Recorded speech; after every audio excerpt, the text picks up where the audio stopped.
I tend to wear things that aren't going to hurt me. But here's the thing, have you ever had a seizure in a dress?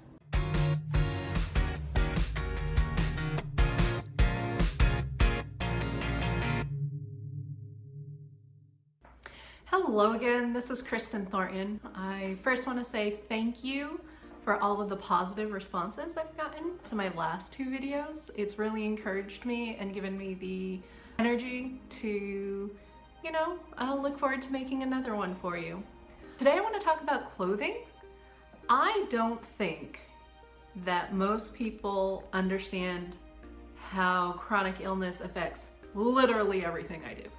Getting dressed in the morning, I have to think about where I'm gonna be and if I'm gonna probably have a seizure, maybe have a seizure. It's always a possibility, or a seizure-like episode. They're not technically seizures. I'm conscious throughout them. My legs may give out. I may not be able to walk.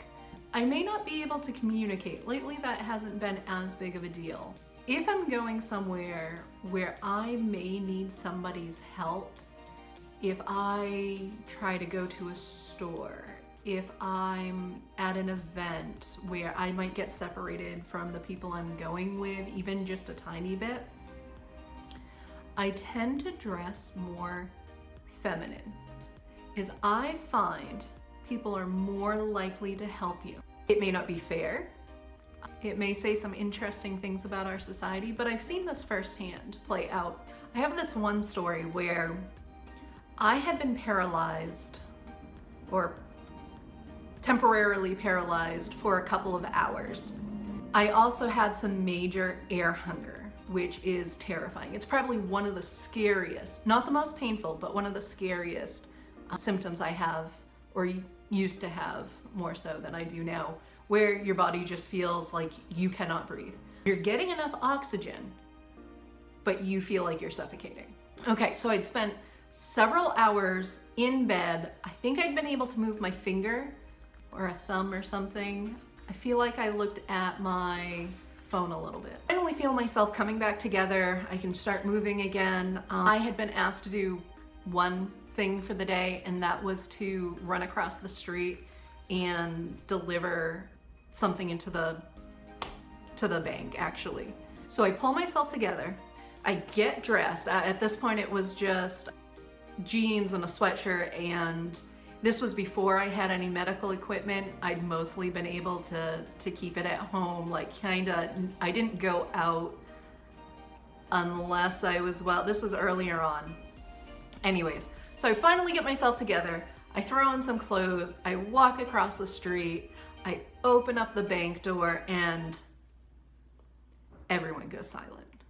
And at this point, I am just trying to do what I am there to do. I don't have time to focus on whatever is going on. So I walk up to an open teller. Luckily, I know these people. I'd been there enough that they recognized me, did my business, left. Later on, another day, when I went back, they asked me what was wrong. And this was when I was still keeping things to myself, a lot of things to myself, and it wasn't as obvious. I wasn't walking around with a cane or a walker in a wheelchair. They said, when I walked in, that they would have called the cops if they didn't know me. They said I looked drunk. Apparently I was having trouble standing. I couldn't walk in a straight line. I don't know if I was slurring, but I do know that's something that happens. I don't have any control over it. My eyes were kind of out of it, but I was getting stuff done, so I thought I was doing well, when really I wasn't holding it together at all. Soon after that, I got a cane. And it's amazing how much of a difference that made, because in a situation where there was a time where I could go to the grocery store by myself, do a little bit of shopping. At that time, I was getting about a half an hour heads up that a seizure-like episode was coming. And so there were a few times where I was in the store. I realized it was coming a lot quicker than I could handle. And so I walked to the front of the store, gave them my groceries. If I could still talk, I told them, I'm not feeling well. I'm gonna go sit on that bench. And can you hold my groceries? I know what it's like to be sitting on a bench having essentially a medical emergency where I'm trembling, shaking, can't hold myself up, pretty, just not doing great, and people watching. Now, people still watch me. It's human nature, doesn't bother me. But this was a mistrust. All of the cashiers were watching me out of the corner of their eyes. All of the customers were pretending not to notice me while still keeping a very close eye on me. I was in my early 20s, apparently nothing wrong. They all thought I was drugged or drunk. Like, that's just the reality of it. So the reason I tell you this is the moment I got a cane, it was a sign to everyone. If I had that situation again, I'd end up on the bench and people would come and ask me if they could help me. For the most part. At least, definitely the staff was much more, and not that they ever did anything wrong, but they were much more, is this a medical emergency and can we help? At this point, it was usually just waiting it out or calling a ride.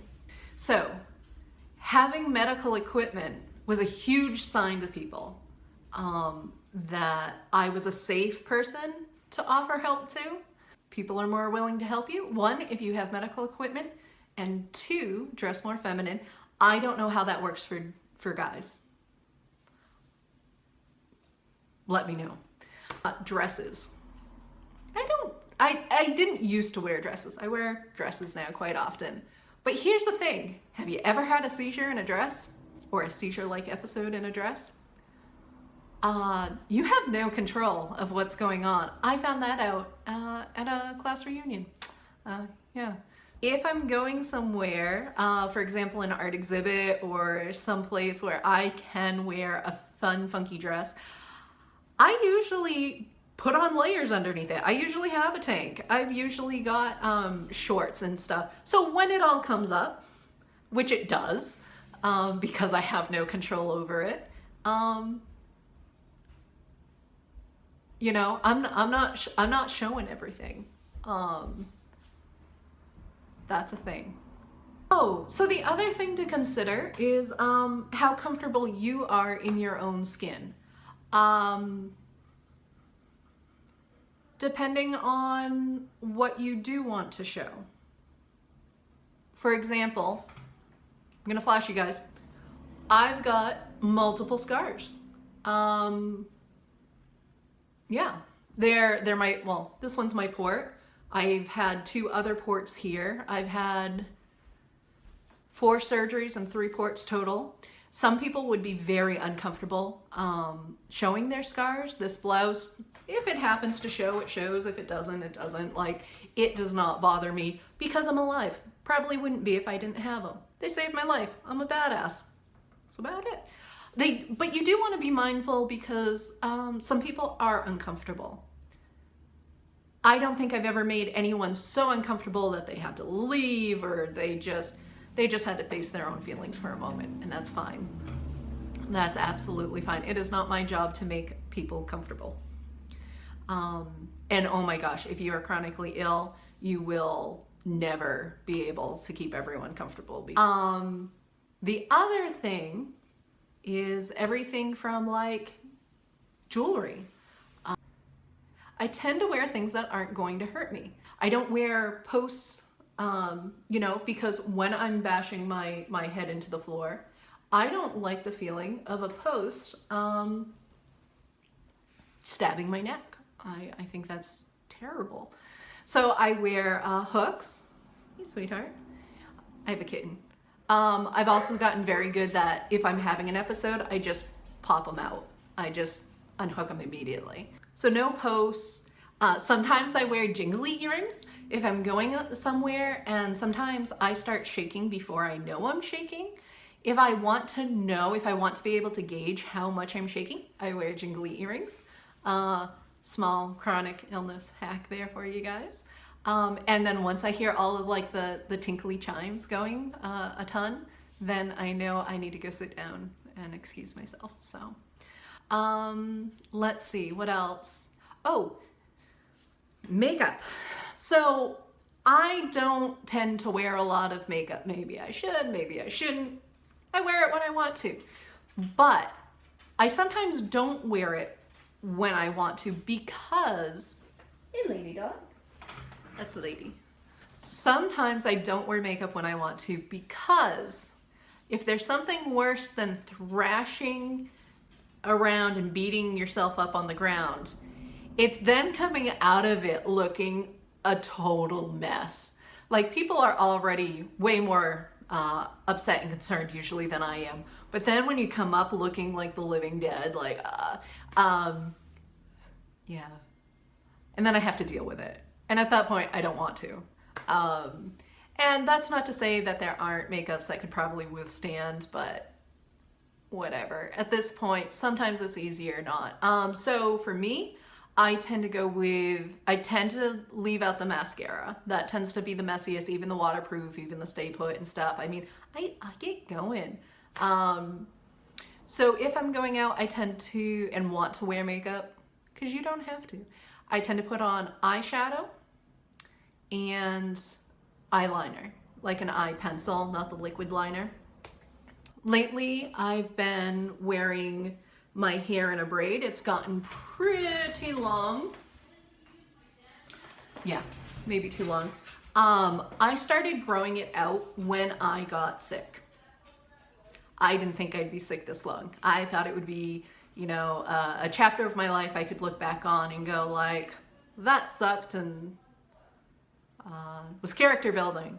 Yeah. I figure if I ever go back to work, which is my goal, to re-enter society and, you know, be a contributing member to society and all that, I'll probably cut my hair short. I don't have the time. Right now, I've got all the time. The other thing I was going to mention is shoes. I don't get to wear my semi-high-heeled boots anymore. I don't have the balance for it, you know. Okay, so the other thing I wanted to talk to you about is comfort. With chronic illness, you are uncomfortable almost all of the time, at least with my situation. Now, it might be easy to wear PJs all the time. If I am in survival mode, if I am stuck in bed or chair bound for any amount of time, I might change into a new pair of PJs and just stay there. Otherwise, I do try to get dressed. It's still going to be comfy. Even what I'm wearing now, I've gotten flack before for wearing a lot of black and for wearing just very loose fitting clothing. You know, hey, I'm someone who likes colors. I'm okay with a lot of patterns. But when I'm overwhelmed, when I start having hypersensitivity issues, it's too much.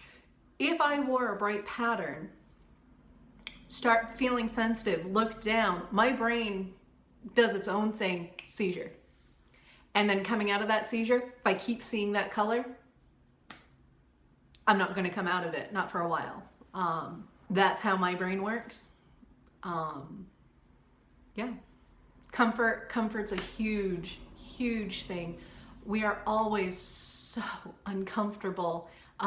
Touch can hurt. Cloth can have different sensations. Oh my gosh. So somebody gave me a shirt that was like super tight fitting in the shoulders and like all this stuff. And I'm like, I can't move in this. And they're like, well, how much do you need to move in it? One, why does anyone do that? But two, I'm going to move a whole lot in it. So I don't really want to be bursting out of my own clothing. You know what I mean? Like ripping at the seams, doing a whole Hulk move. So yeah, wear things that are comfortable. Nail polish. I can't tolerate nail polish. If I try to wear nail polish, my fingernails get all brittle and yucky and sick. Listen to your body. Don't wear things that make you sick. You're dealing with enough. All right. I hope this made sense. I hope sharing some of my insights, some of my own experiences either you can relate to or gives you some insight into what those of us with chronic illness, you know, live with every single day. I hope to be getting into more artwork soon to show you how I spend my time and what I work on and what I love to do and why. So look forward to that. All right.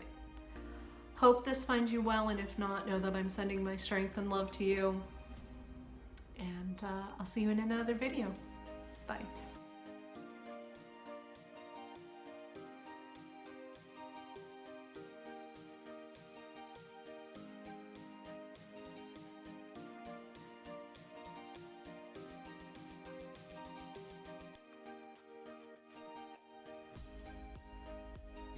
Listen to your body. Don't wear things that make you sick. You're dealing with enough.